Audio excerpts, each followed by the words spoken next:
বন্ধুরা, আজকের গল্পের আসরে তোমাদের জন্য থাকছে গোপাল ভাঁড়ের কার্তিক পুজো। মহারাজ কৃষ্ণচন্দ্রের অনুগ্রহে গোপালের কোনোদিনও কোনো অভাব নেই। যখন যা প্রয়োজন হয় মহারাজ তা দিতে কখনোই কার্পণ্য করেন না। অনেক সময় গোপাল যে ভাড়ামির আশ্রয় নিয়েও মহারাজকে জব্দ করে পুরস্কার না নেয় তাও নয়। তবে যাই হোক, মহারাজ গোপালের সব কিছু হাসি মুখেই মেনে নেন, কারণ তিনি জানেন গোপালের বুদ্ধির কোনো তুলনা নেই। মহারাজের অনুগ্রহে চাষের জমি, বাগান, পুকুর সবই হয়ে যাওয়ায় গোপালকে অন্য কোনো কাজ করতে হয় না। তার একমাত্র কাজ শুধু মহারাজের সঙ্গদান এবং হাস্য কৌতুকে তাকে খুশি করে রাখা। তবে সব কিছু থাকলেও সেই পুরনো খড়ের চালের ঘরেই এখনও সে রয়ে গেছে। গোপালের বউয়ের অনেক দিনের ইচ্ছা একটা ছোট্ট পাকা বাড়িতে বাস করে, কিন্তু গোপাল কোনো দিনও তার স্বাদ পূরণ করার চেষ্টা করেনি।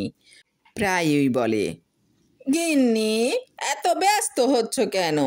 সময় হলে ঠিক হবে। একদিন গোপালের মনের পরিবর্তন হলো। ভাবলো, তার বউ তো ঠিক কথাই বলেছে। আমার তো মহারাজের দাক্ষিণ্যে কোনো কিছুরই অভাব নেই, তবে পাকা বাড়িটাই বা বাদ যায় কেন?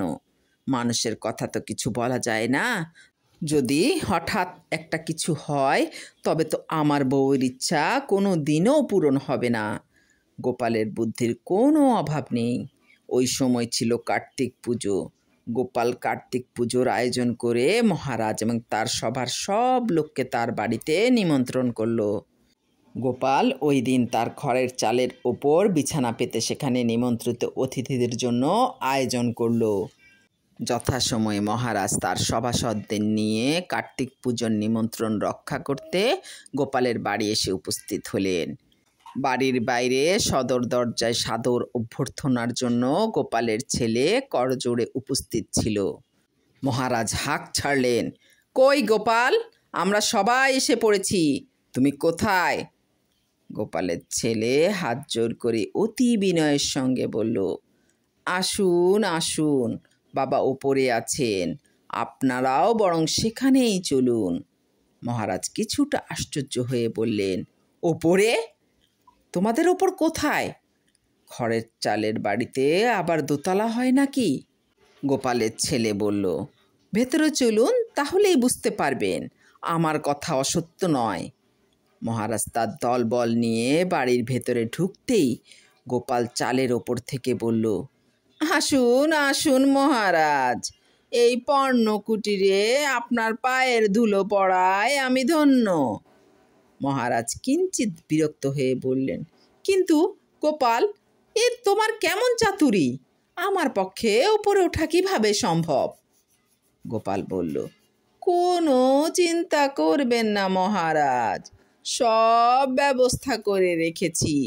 ওই যে মইটা দেখছেন, ওটা বেয়ে উপরে উঠে আসুন।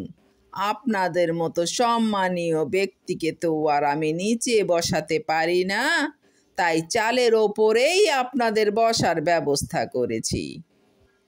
রাজা কৃষ্ণচন্দ্র গোপালের চাতুরি বুঝতে পারলেন। তিনি বললেন, বুঝেছি, তুমি এবার নেমে এসো। এভাবে চাতুরির আশ্রয় না নিয়ে আমাকে সোজাসুজি বললেই তো হতো। এরপর তোমার খড়ের চালার পরিবর্তে দোতলা পাকা বাড়িতে তোমার এখানে ভোজ খেয়ে যাব। গোপাল বিনীতভাবে বলল, মহারাজ, আপনি আমার অপরাধ নেবেন না। যা কিছু দেখছেন সে তো সবই আপনারই কৃপায়।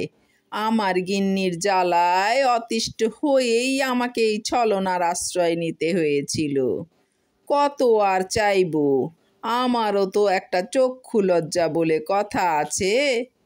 মহারাজ হা হা করে হেসে বললেন, গোপাল ভাঁড়ের আবার চক্ষু লজ্জা? এও আমায় শুনতে হলো।